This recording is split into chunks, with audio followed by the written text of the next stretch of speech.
good 10 years before our time, have any inkling of the max we from the year 2020 are in? Do they realise their failures? No. In the years 2008 to 2012, many people still believed oil would not run out anytime soon, although the oil deposits were dwindling. But the problem was being pushed aside. The main contenders for the solution were solar, hydroelectric, wind and biomass.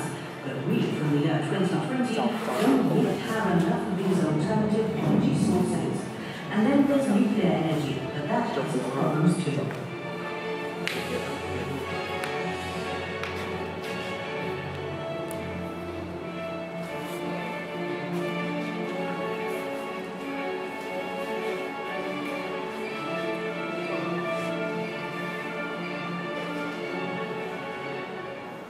Bamberg, a town in southern Germany with a flourishing economy. Do you think the people here already know about the impending energy scenario? Even though it doesn't look like it at first glance, I think they do. But let's take a look back to our future. The race for the last oil sources has long since begun. While global oil production will irrevocably decline from 2020 onwards, the world's hunger for energy will continue to rise at a rapid pace. And nobody is able to persuade the Chinese or the Indians to limit their own energy use now that their economies have finally started to flourish, and who could begrudge them the wealth others have enjoyed for so long.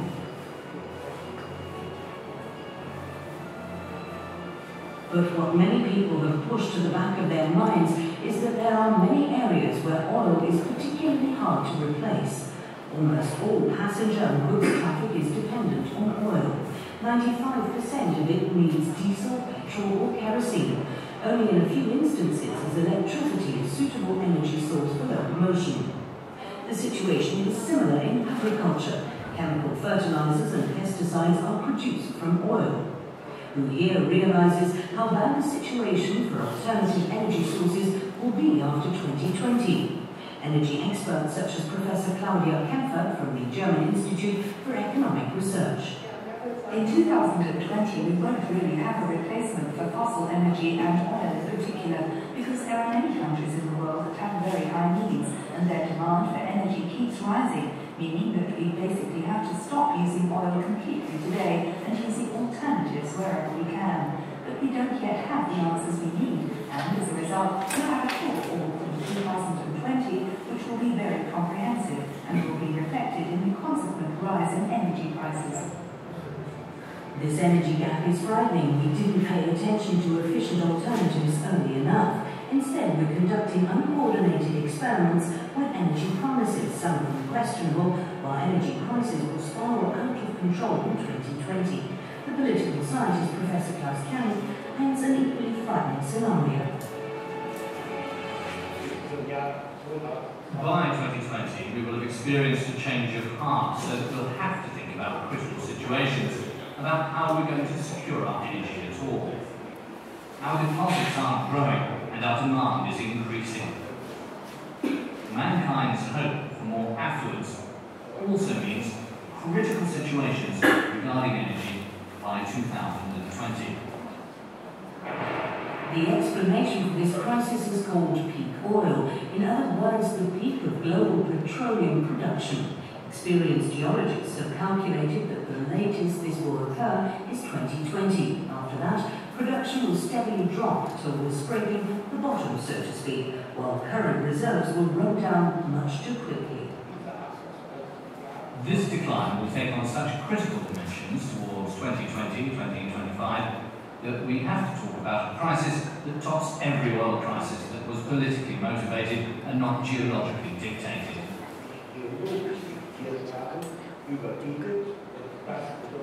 And that means we have to adapt to some alternative to oil that doesn't just sound good politically, but that's also able to meet our technological needs. We're facing the biggest crisis the energy industry has ever seen. In an industrial nation such as Germany, around 35% of the primary energy consumed is still based on oil in 2008. It's still used to heat houses and even produce electricity. It's such a waste because in 2020, what we need most dramatically is fuel for ships, cars and planes, not for generating heat and power. But there are other areas where oil is needed even more urgently than for transport. Professor Claudia Penford. When oil becomes very scarce, which is expected to happen in 2020, it could be that a certain amount will be rationed. There will be certain priorities for which people will want to use oil, such as producing medicine or other products, so that people who have to commute to work will be forced to use public transport, simply because there's just not enough oil and petrol anymore. Eben weil nicht mehr genug Öl und Benzin zur Verfügung steht. It's a scenario where the people affected the most are those living in many of the world's developed countries. Let's take a closer look at the southern German city of Bamberg and its surrounding area. Here too the people will have to get used to a new way of living, but at least the buses here are already running on biofuel made from vegetable oil, which relieves pressure on our sparse reserve stocks of oil. Josef Neuner is the operator of a biogas plant near Bamberg. This small biopower plant produces heat and electricity and replaces 600,000 litres of heating oil a year, saving 5,000 tonnes of carbon dioxide emissions. These are facts that justify every effort being made to use this alternative energy source. This is maize silage, in other words, maize preserved through fermentation. This is then transformed into heat and electricity in the biogas plant. Isn't this a waste of maize? Well, we have to get our energy from somewhere, and the second raw material the plant uses is the organic waste from the surrounding area. A rubbish disposal company prepares the waste so that it and the maize can be fermented further into biogas. The plant receives 12,000 tonnes of bio-waste a year, and all of it is used to produce alternative energy. By the way, the company has also converted its fleet of lorries to run on rapeseed oil. It now uses almost 70% less regular diesel fuel, which is a petroleum product and, in addition, expensive. Is this biogas plant financially worthwhile? Doesn't the electricity produced here cost far more than that produced in a coal-fired power plant? Yes, you're right. At the moment, that's still the case. But when oil becomes more and more scarce, then coal will become more and more expensive. In a few years, nobody will ask about that anymore. Georg Hohlfelder was one of the founders of the biogas plant. He is also one of the 50 or so farmers supplying the small plant with maize. Some farmers in Germany are already earning more money by growing renewable energy crops than by growing food. Be it maize, oilseed rape, rye or sugarcane, energy can be obtained from many plants. Even though both are committed to the biogas plant, neither Georg Hohlfelder nor Josef Neuner believes biomass will be able to replace oil by itself.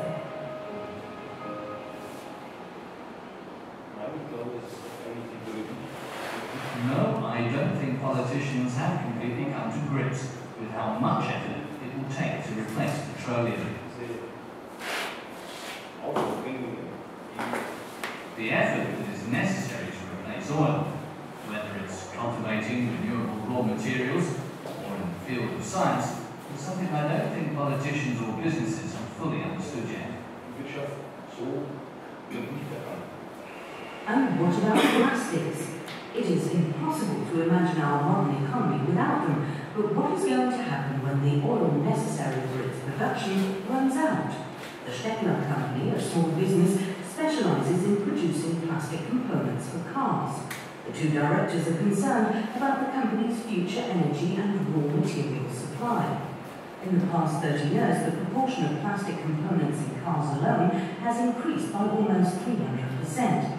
How does the managing director, Matthias Ziermann, feel about the fact that his business will lose its most important raw material in the near future? Maybe there are some alternatives by getting more involved in recycling plastic, for example. There are certain political initiatives, such as the European Union's End-of-Life Vehicles Directive. A start has been made, but the final incentive is still not there. Firms like Stettler fear that processed plastics will be hit particularly hard by dwindling petroleum reserves. It's not just their most important raw material that will become exorbitantly expensive. The fuel for the final product will too. The fate of the business is dependent on the fate of the automobile industry. Dieter Freitag is in a similar situation. He is the plant manager of a large tyre factory in Bamberg.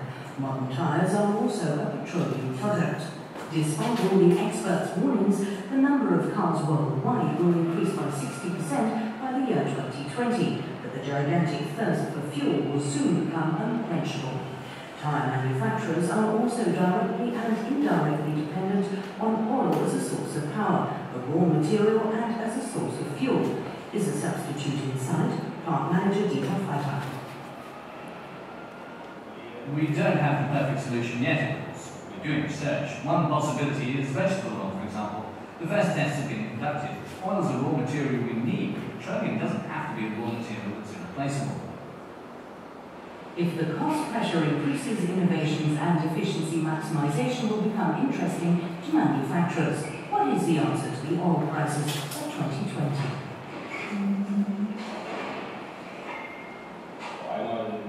For one, we can look for alternatives in tyre production. We're not just saving energy, we're also saving costs. That's an attractive proposition, and it'll also make us more competitive, while at the same time doing something for the environment. We've just started making use of cogeneration, which helps us save around 10% of our energy costs, as well as reducing our carbon dioxide emissions. This cogeneration, otherwise known as combined heat and power, or CHP, uses gas turbines to make electricity for production, and the heat generated is used to heat the factory and make process steam for the tyre production. My completely personal conception of the energy scenario 2020 is this. I'm convinced we'll need a baseload supply for which we'll have to continue using nuclear energy in Germany. I think renewable energy sources will be able to cover around 20% of our energy requirements, and there is also a lot we have to do to simply use less energy. We have to save the dwindling reserves of oil as much as possible. It should be reserved for those areas where it has so far been very difficult to replace, such as the production of medicines, fertilizers and plastics, and also for passenger and goods traffic, at least until we have enough alternatives. Energy experts such as Professor Claudia Kempfert already have a clear picture of what our energy mix will look like in 2020. Let's start with nuclear fusion, where atomic particles are fused together, which is the same process that fuels our sun. In 2020, nuclear fusion won't be playing a role because we won't start using it before 2050. Geothermal energy will play a very big role in 2020 compared with other renewable sources of energy, but only in those countries where it really makes sense to drill into the Earth's crust and where the necessary preconditions exist.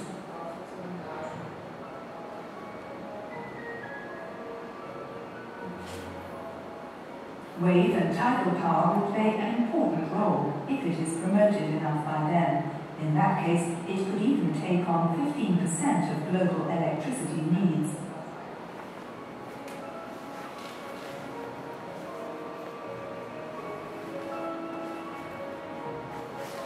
In 2020, wind energy will be competitive and cost-effective, but only in those regions where it really makes sense, like in the United States, and in places around the world where it is very windy. Solar energy will play a more significant role in 2020 than it does today. It will also become more cost-effective because it will be used more across the globe. Wood won't play such a big role since wood is a scarce resource and its price will go up significantly. As a result, wood won't be used as much as these other resources.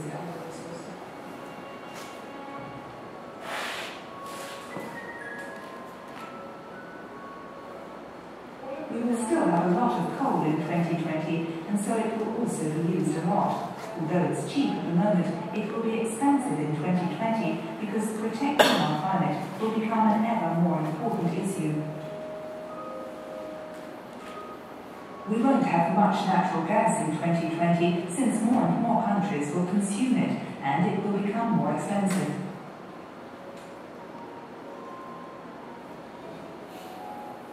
Biomass will play a significantly greater role in 2020 than it does today, but it remains to be seen if it will start competing with food production and, consequently, not play such a major role as is thought today.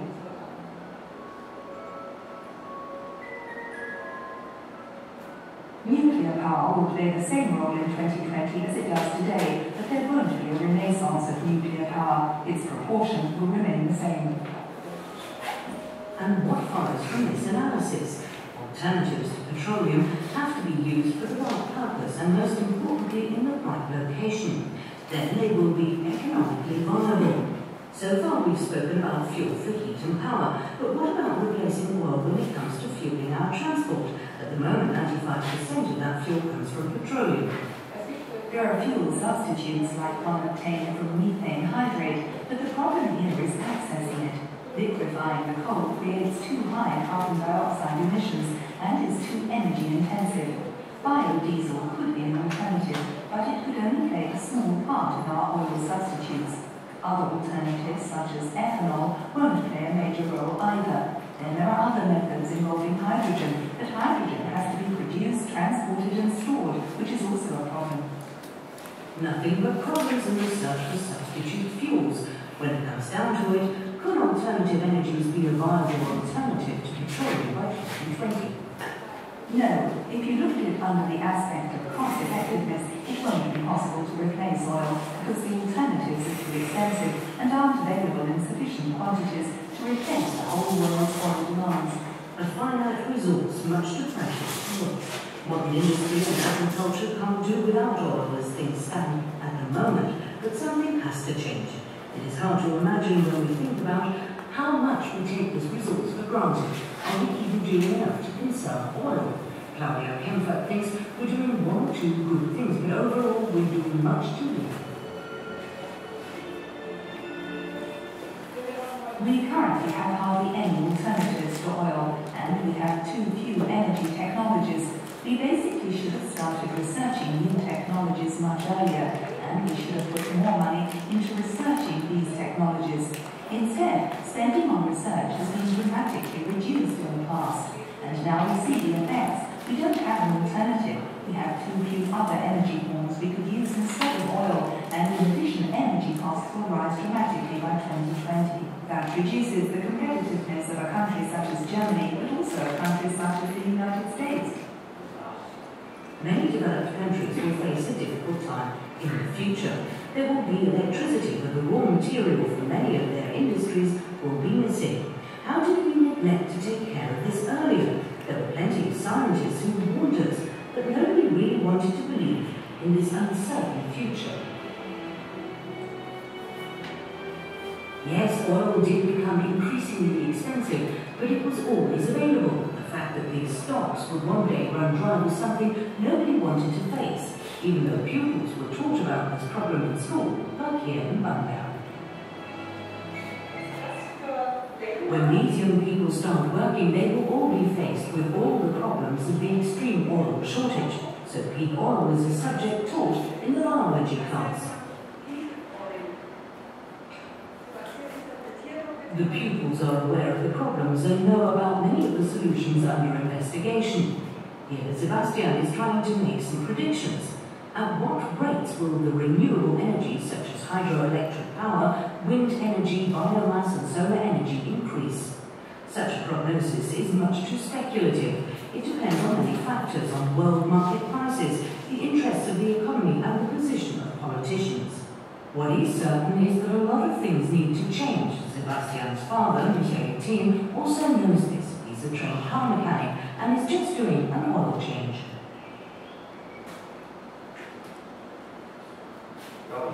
I'm thinking about it now that I'm changing my oil. I can imagine oil becoming scarce in the future, and at some point there won't be enough oil to do an oil change. There will be a problem as to how to power our engines or vehicles and how that will be done without oil to lubricate them. Never mind how aware we are of the problem. problem, a true change of direction is not in sight. But focused research and development should have started by now. We're talking about the biggest challenge to the world economy in the 21st century, says Professor Klaus Kern. Our oil reserves are finite and will run out one day, but we're dealing with people who are pretending everything could go on this way forever. Big oil companies will try to promote the illusion to the end so that they can sell every litre before we even start thinking about replacing oil.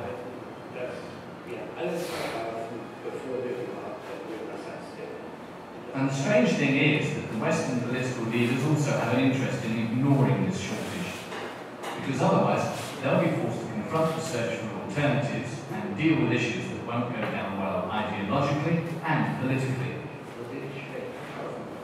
The consequence, energy consumption will continue to increase and our carbon dioxide emissions could go up by another 55% by 2030. In order to become independent of oil as soon as possible, we would have to invest gigantic sums in research. But the later this happens, the more problems are likely to occur. When it comes to securing our energy, we should be promoting alternative fuels, such as biofuels. But then we'll have to face a conflict with our food production, because too much biofuel will push up our food prices. Biofuel will also reduce the amount of land we have globally to cultivate food, a problem for the future that shouldn't be underestimated. In some countries, the price for maize as a fuel substitute has risen by 80%. And in the United States, it may no longer be humans using the bulk of their wheat, but cars. And it gets worse. Energy security has always been a very important strategic factor for developed countries and emerging economies.